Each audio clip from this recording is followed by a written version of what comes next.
The exploration ship Argonaut drifted slowly through the cold emptiness of space. Captain Elias Ward stood at the forward window, watching the faint glow of a dying red star. Its light was weak and tired, like an old candle struggling against the dark. The ship's crew had expected nothing unusual in this sector, only quiet readings of cosmic dust and the slow death of a forgotten star. But then, the sensors found something unexpected. A small vessel was adrift, tumbling slowly, its surface scarred by heat and age. Life signs, faint but real, came from inside. The crew had seen wrecks before, but rarely with anyone still alive. The ship looked delicate, its curves strange and unfamiliar. Its design was not human. Elias ordered the Argonaut to approach carefully. The silence on the bridge deepened as everyone realized what this meant. First contact had always been a possibility, something they had trained for, but facing it in reality was different. The broken ship floated in the dim red light like a ghost. When the docking clamps locked into place, Elias led a small rescue team aboard. The corridors of the alien vessel were narrow and filled with soft, strange light. The walls seemed to breathe faintly, as though the ship itself had once been alive but was now fading. His suit scanner pointed the way to the single life sign left aboard. They found her in what might have been a cabin. She lay curled on a smooth surface, her body trembling with each shallow breath. Her skin shimmered like polished silver under the flickering lights, and her hair floated as though it had no weight. Elias could see at once that she was not only alive but fragile, on the edge of collapse. Her eyes opened when she sensed them, large and luminous, reflecting light like liquid glass. She looked directly at Elias and her lips moved. The universal translator in his suit struggled, then produced a faint voice in his earpiece. "Do not leave me, alone in the dark." The words struck Elias more deeply than he expected. She was not asking for water, food, or medicine. She was asking for company. She was asking not to be abandoned. He knelt beside her, carefully lifting her head and signaling for his medic to help. She weighed almost nothing, as though her body was made for a lighter world. They carried her back to the Argonaut. The moment her fragile form crossed into the human ship's warm, lit corridors, she seemed to relax slightly, though her eyes never left Elias. She clung weakly to the sleeve of his uniform, as though afraid he might vanish. In the infirmary, the doctors worked gently. Her biology was strange, but she responded to care. Warmth, oxygen close to Earth's mix, and a steady light above her bed. She did not speak much at first, only whispered now and then the same request: "Do not leave me in the dark." Elias stayed near her that first night. He sat in the chair beside her bed, listening to the quiet hum of the ship. When her eyes opened, she always checked to make sure he was still there. If he shifted or looked away too long, she grew restless until his gaze returned to her. Over time, her strength improved. The translator became more accurate as it learned her language. She told them her name was Sayalari. Her voice, though filtered through the machine, had a musical rhythm like words carried by wind. She explained little at first, only that her vessel had been traveling near the red star when something went wrong. Her crew. She could not finish that sentence. Her eyes dimmed when she tried. Elias did not press. He let her speak when she wished and sit in silence when she did not. What mattered most was that she was no longer drifting alone in the void. The crew of the Argonaut found themselves drawn to her presence. She moved with grace even in weakness, and her silver skin reflected their lights and soft colors. But what struck them most was not her beauty. It was her fear. She never wanted the lights dimmed, never wanted to be left alone. Even when machines hummed beside her bed, she asked softly for someone to remain. Elias visited often, more than a captain should, some might have thought. But he could not help himself. When she looked at him with those luminous eyes so full of quiet pleading, he felt a responsibility deeper than duty. She trusted him, though she did not know him. One evening, as the ship floated silently through the dark between stars, Sayalari spoke more clearly. She asked why humans did not fear the dark. Elias thought carefully before answering. "We do fear it," he said, "but we have lived with it since the beginning. On Earth, night comes every day. We learn to light fires, then lamps, then cities. The dark was never empty for us. It was only another part of life." She considered this, her hands folded together like silver petals. "For us, there was always light. Our world never knew shadow. The dark is not natural for us. It feels like ending." Her voice trembled at that last word. Elias leaned forward, speaking softly. You are not ending. You are here with us. You are safe. Her eyes softened, though her fear did not vanish. She whispered again, almost like a child, "Do not leave me alone." And Elias answered, "You are not alone." The words were simple, but they carried weight. He could see them settle in her heart like a small flame against the vast cold. The days passed, and Scifi grew stronger, though her fear never left her completely. She began to walk the corridors of the Argonaut, always with a companion. She studied the crew with quiet interest, often pausing to watch their easy laughter and steady movements. To her, it seemed humans carried light inside them, even in silence, even in shadow. The star outside continued to fade, its light weaker each day. The Argonaut prepared to leave the system, but Elias knew they could not leave Scifi behind. Her vessel was beyond repair, her crew gone. She belonged nowhere now except with them. On the final night before departure, she stood with Elias at the forward window. The red star glowed faintly, a dying ember in endless night. She leaned closer, her voice almost lost in the hum of the ship. "Human," she said softly. "May I sleep beside you tonight?" Elias turned to her, surprised, though the translator gave the words plainly. Her face was calm, not shy but filled with a quiet need for closeness. She did not mean it as humans might. It was not romance nor desire, but a request for reassurance, for presence, for safety in a universe that had stolen all comfort from her. Elias nodded gently. "Yes, Scifi, you may." For the first time since she was found, she smiled faintly, a fragile curve of silver lips. In that moment, Elias understood. To her, humanity was more than strangers. Humanity was light in the dark, warmth in the cold, company against loneliness. And as the Argonaut turned away from the dying star, carrying both humans and alien toward the unknown, the bond between them began, not of command, not of rescue, but of trust. Life aboard the Argonaut settled into a gentle rhythm after Scifi's rescue. The crew, though cautious at first, began to treat her as one of their own. She moved quietly through the ship, always curious, always observant, her silver skin catching the light as though she carried a piece of the stars within her. Yet the fear of darkness never left her. She still asked that the lights in her cabin remain bright, still asked softly for company before she closed her eyes. Captain Elias Ward found himself spending more time with her than he had expected. At first it was duty. He was responsible for her safety, responsible for the fragile bridge between species that had unexpectedly landed in his care. But as days passed, it became more than duty. There was something in the way she looked at him, something in the way she listened so carefully when he spoke, that made him feel their bond was growing into something deeper. Scifi was fascinated by humans. She watched how the crew worked, how they spoke and laughed together, how they trusted each other without fear. One evening, she joined them in the common room where the crew gathered during off hours. They were playing a simple card game, laughter rising easily among them. Scifi sat quietly at the edge, her luminous eyes moving from one face to another. "Do you not fear losing?" she asked softly when one of the crew placed a poor hand on the table. The room fell silent for a moment, then broke into chuckles. The young engineer, Jonas, grinned at her. "We do fear losing," he said, "but that's part of the game. Sometimes you win, sometimes you lose. It's still fun." Scifi tilted her head, her expression thoughtful. "On my world, there are no games like this. We do not play with risk. To lose is to fail."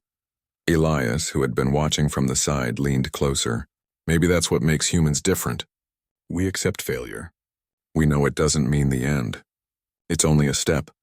She lowered her gaze as if considering this deeply. To her, even something so small as a game revealed a truth she had never known, that humans could face uncertainty without despair. Later, when the crew drifted off to their quarters, she stayed behind with Elias. The common room was quiet, the lights low but not dark.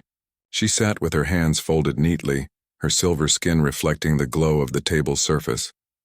"Elias," she said, using his name carefully, "do you not ever feel alone, even when surrounded by others?" He thought for a long moment before answering. "Yes," he said honestly. "Sometimes. Even on Earth, even with millions of people, loneliness finds you, but it does not last. There is always someone who understands, someone who stays." She met his gaze, her luminous eyes holding his. "For us to be alone is unbearable. My kind are always together. We are never far from each other. To drift apart, to be left in silence. It is worse than death.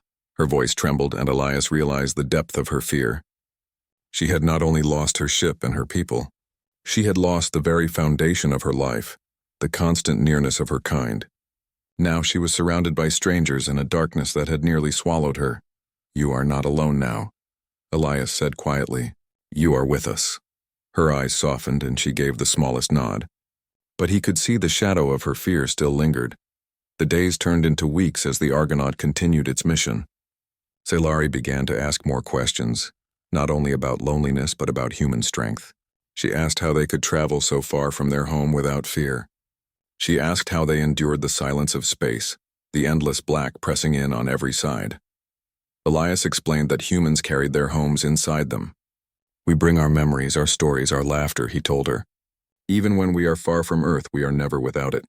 It is always with us." Scifi listened as though his words were treasures. She began to write them down in her own flowing script, using a small pad she carried. Sometimes she would sit for hours, tracing the letters of her language while softly repeating human words the translator taught her. It was as though she was trying to hold on to everything, not just his voice but the meaning behind it. One quiet night, Elias visited her cabin. She was seated by the window, watching the faint glow of distant stars. Her expression was serene, but when she turned to him, he saw the question waiting in her eyes. "Do you ever wonder," she asked softly, "why the stars shine at all? Why there is light in such endless dark?" Elias smiled faintly. "I've wondered. Some people think it is just nature, just energy and matter, but some think it means more, that even in the darkest places there is always something burning, always something refusing to be lost." She turned back to the stars, her silver hands pressed together. "Perhaps that is why I am drawn to your kind. You burn even when you should fade. You laugh even when you are small. It is strange to me, but beautiful." Her words touched him more deeply than he admitted. He realized then that she was not only learning from them, she was searching for a reason to keep going. The bond between them grew quietly, not spoken but felt. She would sit closer to him during meals, ask for him when she felt restless, watch him with an expression that mixed trust and longing. She was not longing for romance, Elias understood. She was longing for reassurance, for the simple proof that she was not abandoned in this strange new world. One night, she surprised him again. As the crew slept, she came to his quarters, her silver figure glowing faintly in the low light.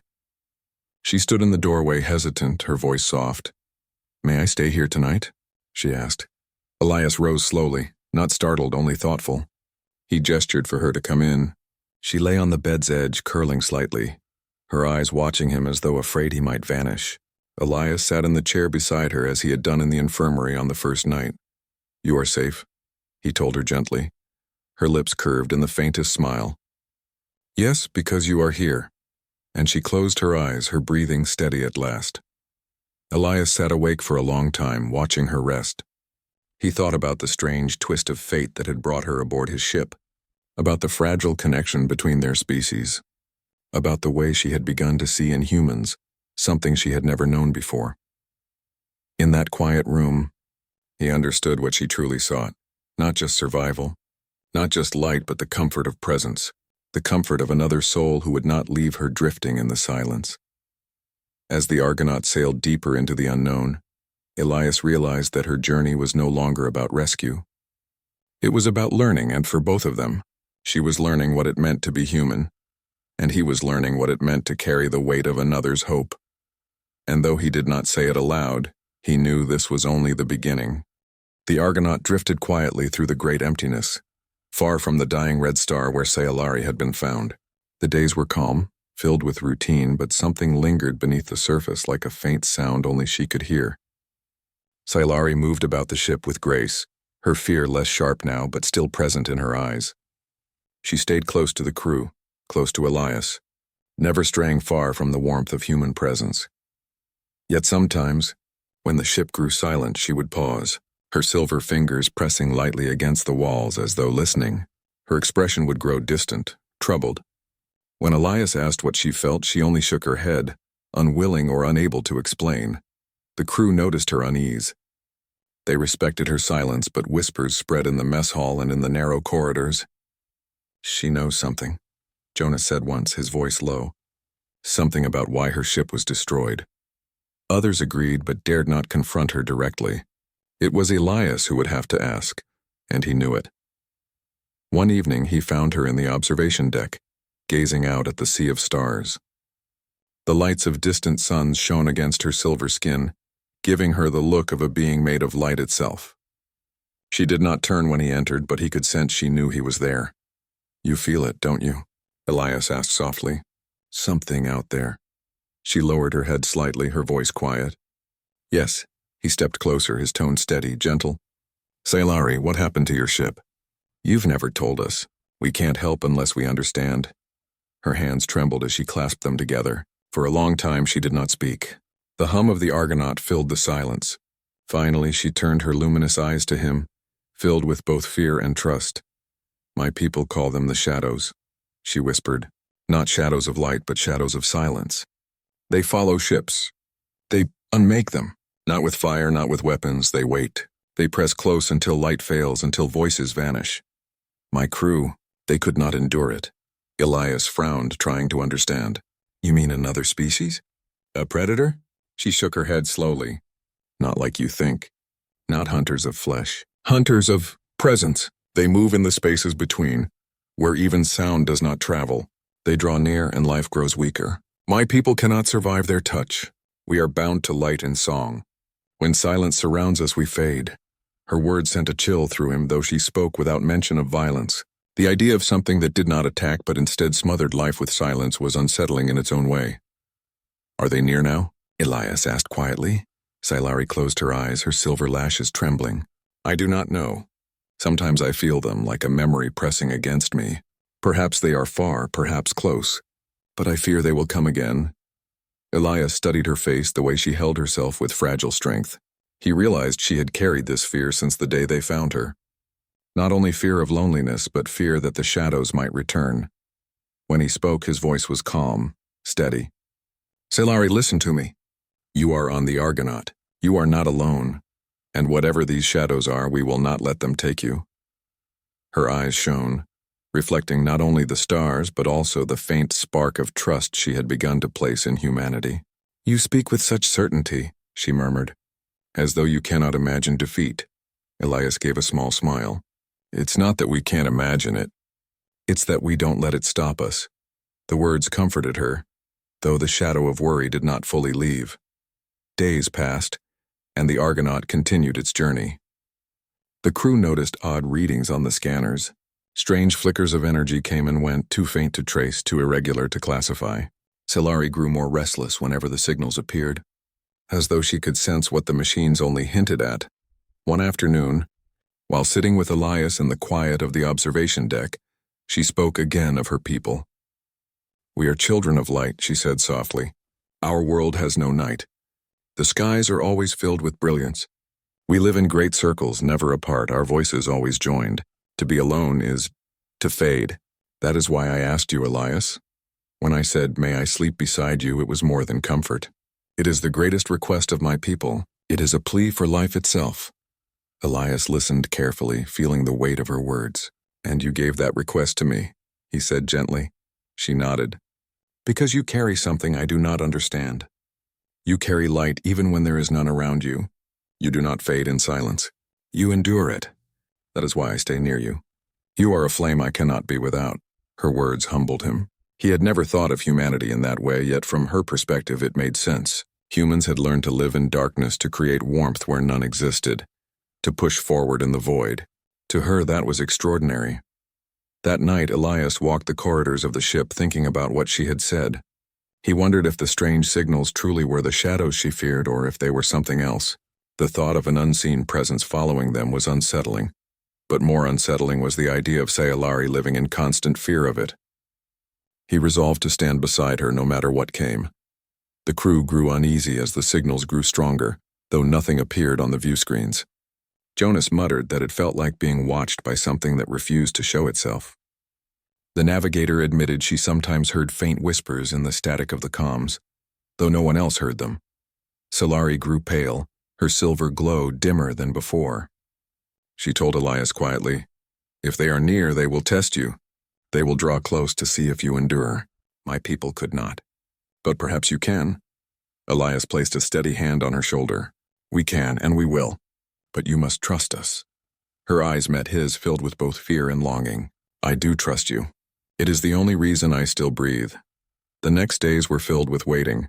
The ship sailed on, engines humming, stars drifting by. Yet the sense of something unseen pressing close grew heavier. The crew felt it in their bones, in the way the air seemed too still, in the way sound seemed to fall short in the corridors. Elias never left Silari's side for long. She often sat with him in the command chair, her presence quiet but steady. She seemed to draw strength simply from sitting near him, from hearing his voice give calm orders, from knowing that humanity did not falter in silence.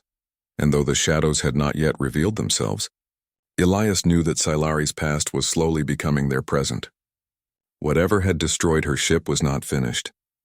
The Argonaut would soon face what she had faced, but unlike her lost crew, she was no longer alone. The Argonaut sailed steadily through the stars, the ship's engines humming like a heartbeat in the endless silence. Silari moved carefully through the corridors, her silver skin catching the soft light from the panels above. She stayed closer to the human crew than ever before, lingering where warmth and voices were strongest. Despite the calm routine of the ship, a tension threaded through the crew. Strange readings still appeared on the scanners, brief blips of energy that vanished as soon as they were detected. Silari's fingers would trace the walls whenever the signals appeared, her luminous eyes following unseen paths across the ship. Elias noticed her growing restlessness. She had begun pacing at odd hours, listening intently to the low hum of the engines, tilting her head as though hearing sounds no one else could. One evening, he found her on the observation deck staring into the endless black beyond the hull. Her eyes were wide, reflective, almost fearful. They are close, aren't they? He asked softly, stepping beside her. She nodded, her fingers pressed lightly together. Perhaps. I feel them. Not here, not yet, but near enough to watch. My people could not endure it, but you might. Elias thought about her words. He had begun to understand the nature of these shadows. They did not attack. They did not strike. They simply pressed, a weight on life itself, testing the endurance of those they followed. Humans had never known this fear in the same way. Darkness was not empty to them. Silence was never total. Humans endured where the Letheri could not. You are not alone, he said, placing a steady hand on her shoulder. We will face them together. She gave the faintest of smiles, fragile but real. I trust you, Elias, that is why I remain. That night the crew gathered in the common room, aware of the tension, though unsure what would come. Silari sat quietly at the edge, observing. The energy blips had grown more frequent, subtle but undeniable. The navigator explained that nothing physical had appeared, but instruments registered faint gravitational distortions, small waves that passed through the hull, leaving no trace behind. Silari leaned forward, her hands clasped. They are testing, she whispered. They are curious about what endures, Elias nodded. Then we show them. We endure. For hours the ship drifted on. The blips continued, coming closer and then fading again like fingers brushing over the edges of the Argonaut. Silari's silver hair floated softly in the low gravity, and she remained near Elias, drawing strength from his presence. He watched her, understanding that her trust was not merely in him as a person but in humanity as a force. To her, humans were capable of continuing, of shining, where others would fade. The following day, the crew prepared the ship for a special maneuver, a series of light pulses and energy emissions designed to map the unusual signals in space. Elias supervised closely, knowing that if the shadows approached, the crew would need to respond without fear. Silari assisted, placing delicate instruments on the deck, her hands surprisingly steady despite her ongoing fear. This is unfamiliar, she said softly. On my ship we would have fled. We would have hidden in the light until it passed. Elias smiled faintly. We endure even when we are afraid. That is what makes humans different. As the ship executed the pulse sequence, a faint wave passed over the Argonaut, so subtle it was almost imperceptible. The lights flickered slightly and Silari's eyes widened. They are here, she whispered. Elias placed a reassuring hand on her shoulder. Then let them see who we are. Let them understand that we do not falter. For the next hours, the shadows tested the ship with gentle nudges of silence and empty space. Nothing physical, nothing destructive, but the hum of life itself seemed lighter, as though the presence of the shadows drew upon the attention of every living being aboard. The crew remained calm. They spoke quietly to each other, moved deliberately, and continued their tasks as if nothing was unusual. Scifi watched, transfixed. Slowly, she began to understand something remarkable. Humans did not flee. Humans did not shrink away from the unknown. They acknowledged it, worked alongside it, and carried on. Each laugh, each word, each deliberate movement of the crew was like a beacon in the void, and she felt herself steadied by it. At one point, she approached Elias, her voice barely audible. "You do not fear their presence, how?" He looked at her, steady and calm. "Because we understand that fear does not control us. It warns us, it teaches us, but it does not define us." Scifi blinked, absorbing his words. Slowly, she began to sit more firmly, placing her hands on the panels beside her.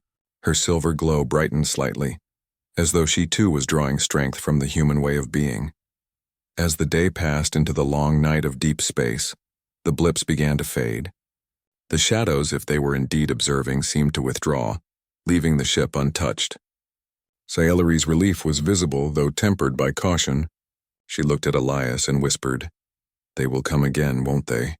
"Perhaps," he said. "But next time we will endure just the same. Together." She nodded, her trust evident now not only in her eyes but in her posture. She moved with more confidence, touched the instruments with certainty, and even smiled faintly as she spoke to the crew. Humans had taught her something new, that presence and resilience mattered. That courage was not absence of fear, but the choice to continue despite it. That evening, as the ship drifted through a region of sparkling stars, Elias found her on the observation deck once more. She was standing gazing into the darkness, her reflection mirrored against the glass. "Do you feel stronger?" he asked gently. She nodded slowly. "Yes, because of you. Because of them. Humans endure. I see it now." Elias smiled, his heart lightened by her words. "And because you endured first. You did not give up, Scifi. You survived the dark until we found you." She looked at him, and for the first time her fear seemed almost gone. "Then perhaps we can endure together." He reached out, gently taking her hand. It was soft and warm despite its alien sheen. "Yes, together." The Argonaut continued its journey, carrying both humans and alien through the quiet of space. The crew felt a new sense of confidence, knowing they had faced the unknown without fear. Scifi moved among them with a quiet grace, learning from their ways, contributing in small but meaningful ways, and slowly becoming part of the ship's rhythm. That night, Elias returned to his quarters, thinking of Scifi and the strange creatures she had described. Whatever had destroyed her ship in the past was still out there, somewhere in the vastness of space. Yet he no longer feared it as much. Humans endured, and Scifi, who had once trembled at darkness, had begun to learn the same lesson. Together they would face whatever lay ahead. Before closing his eyes, he thought of her simple words from weeks ago. "May I sleep beside you tonight, human?" He realized now that those words carried more than a plea for comfort. They were a symbol of trust, of hope, of life continuing in the face of uncertainty. He understood then that the strength of humanity was not just in skill or knowledge, but in presence, in the simple act of standing together. And for the first time since she had been rescued, Scifi slept peacefully in her quarters. No longer trembling at shadows, no longer alone, the Argonaut sailed on, carrying light through the void, proof that endurance, trust, and companionship could illuminate even the darkest stretches of space. The Argonaut glided quietly through space, the stars stretching endlessly beyond the hull. Days of gentle routine had settled in, yet the memory of the shadows lingered in every corner of the ship. Scifi moved confidently now, her silver skin catching the soft glow of the lights above, her luminous eyes calm yet ever watchful. She had learned to carry herself with patience, to watch, to wait, and to endure. Humans had taught her that endurance was not mere survival. It was living fully in the presence of fear. Elias observed her from across the deck, a quiet pride swelling in his chest. She no longer trembled at silence. She no longer needed constant reassurance. Yet she still came to him in quiet moments, a gentle presence, a reminder of trust built over weeks of shared life aboard the ship. One morning, the navigator detected faint energy readings, similar to the blips that had followed them before. They were subtle, fleeting, but undeniable, The crew paused, their hands stilling on consoles. Scifi stiffened slightly, then looked to Elias. "They are near," she whispered. "Perhaps curious, perhaps testing again." Elias nodded calmly. "Then we will continue as before. Together." The crew resumed their duties, steady and unflinching. Scifi moved among them, helping where she could, offering insights based on her own experiences, translating knowledge from her world into practical ways to manage the ship. Each small success strengthened her confidence, and each interaction showed her that humans carried their own light, even when the universe seemed empty. That evening, Elias and Scifi walked to the observation deck. Stars stretched infinitely, unbroken by planets or ships, yet the Argonaut moved through them with quiet determination. She turned to him, her silver hair drifting gently in the low gravity. "You have shown me much," she said softly, "not only about survival but about living. About courage, about endurance," Elias smiled. "And you have reminded me that hope is alive even when we feel lost. You have taught me patience and trust. We learn from each other, Scifi." She considered his words for a moment, then nodded. "I feel safe. I feel light. Not because of the lights on this ship, but because of your presence and the presence of your people. You are remarkable." Her words were simple, yet they carried a depth of meaning that resonated in Elias's chest. To her, humanity was more than skill or knowledge. It was compassion. It was persistence. It was warmth in the cold vastness of space. The days passed in quiet harmony. The shadows, if they had followed, remained distant, never showing themselves physically, never making their presence directly felt. They were only there as a possibility, a test of endurance. And the crew, along with Scifi, had proven their resilience. One afternoon, as the ship floated past a field of sparkling gas clouds, Scifi asked to see the Earth logs on the main view screen. The planet appeared small and blue, a marble of life in the vastness of space. She gazed at it in wonder, tracing its continents with her delicate fingers. "Your home," she whispered, "is filled with light even in its shadows. Even when you are far from it, I see that humans carry the essence of it wherever they go." Elias stood beside her, silent, letting her take in the image. "We do," he said finally. "And now you are part of that light, Scifi. You carry a piece of it too." Her eyes brightened slightly. "Then I am no longer alone," she said. "Not in space, not in life. Because of you and because of them." She gestured toward the crew working steadily at their stations. Elias reached for her hand, holding it gently. "And you never will be alone again." That night the crew gathered in the common room, a celebration of ordinary life aboard the ship. They shared meals, stories, and laughter. Scifi sat among them, no longer on the edge, no longer hesitant. She joined in their conversations, offering insights, asking questions, and even teasing gently. Her fear of silence had not vanished entirely, but it had been replaced with confidence. She knew that if the shadows returned, or if any challenge appeared, she would face it with humans at her side. Later, as the ship quieted, Scifi approached Elias once more. "May I sleep beside you tonight?" she asked softly. The words were familiar, yet now they carried a different weight. It was no longer a plea born of desperation or fear. It was a request born of trust and friendship, of understanding the human gift of presence and reassurance. Elias nodded gently. "Yes, Scifi, you may." She settled beside him, her luminous eyes watching his face before finally closing in peaceful rest. The silver glow of her skin shimmered faintly in the soft cabin light, a reflection of the stars outside. Elias stayed awake for a while, contemplating the journey they had shared. She had arrived broken and afraid, alone in a universe that had nearly swallowed her. And now, she rested with a quiet confidence, surrounded by humans who had taught her endurance, hope, and trust. The Argonaut sailed on, carrying them both further into the unknown, yet not into fear. The ship was more than metal and engines. It was a home, a light against the darkness. Scifi had learned that humanity could thrive where others might falter, that presence and resilience were as vital as air or warmth. And Elias had learned that trust and patience could create bonds that crossed the boundaries of species, that even the smallest acts of reassurance could illuminate the void. Morning came slowly as the ship moved through the sparkling expanse of distant stars. Scifi awoke, sitting quietly beside Elias. Her luminous eyes met his, and for a moment no words were needed. The bond between them was understood in silence, in presence, in the shared heartbeat of life aboard the ship. "I will not fear darkness again," she whispered, "because I carry light within me now and I know it will never leave." Elias smiled, feeling the truth of her words resonate in his own heart. "And we will face whatever comes together. Always." The crew moved through their day with the same steady routine, but now there was a subtle lightness in the air. Every action, every word, every glance reflected a quiet confidence. They had endured uncertainty and learned from it. They had faced the unknown without retreating. And Solari, once trembling and fragile, now walked among them with grace and strength, a testament to the enduring spirit of life, whether human or alien. As evening fell, the stars glittered like a million tiny fires, unbroken and brilliant.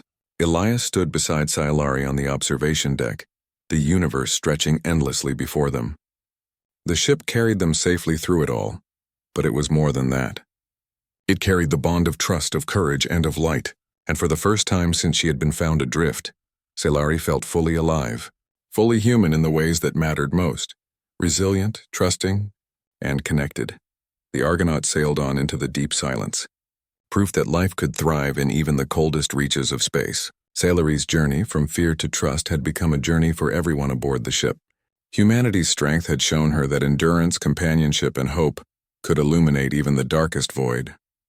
And in return, she had reminded them of the power of trust, of curiosity, and of the quiet courage it took to face the unknown. As the stars moved past like scattered gems across the sky, Elias knew that whatever challenges lay ahead, they would meet them not with fear but with resilience. Together, human and alien, they had discovered the extraordinary truth, that even in the vast emptiness of space, life, trust, and presence could shine brighter than any star. Solari rested her head lightly on his shoulder, her breathing calm, her silver glow soft and steady. Elias watched her, feeling a quiet joy. She had found her light again, and with it, he knew she had found a home among humans, a home built not of walls or metal but of trust, endurance, and care. And for the first time, the universe felt not empty, but full of potential, full of companionship, and full of light that would never fade.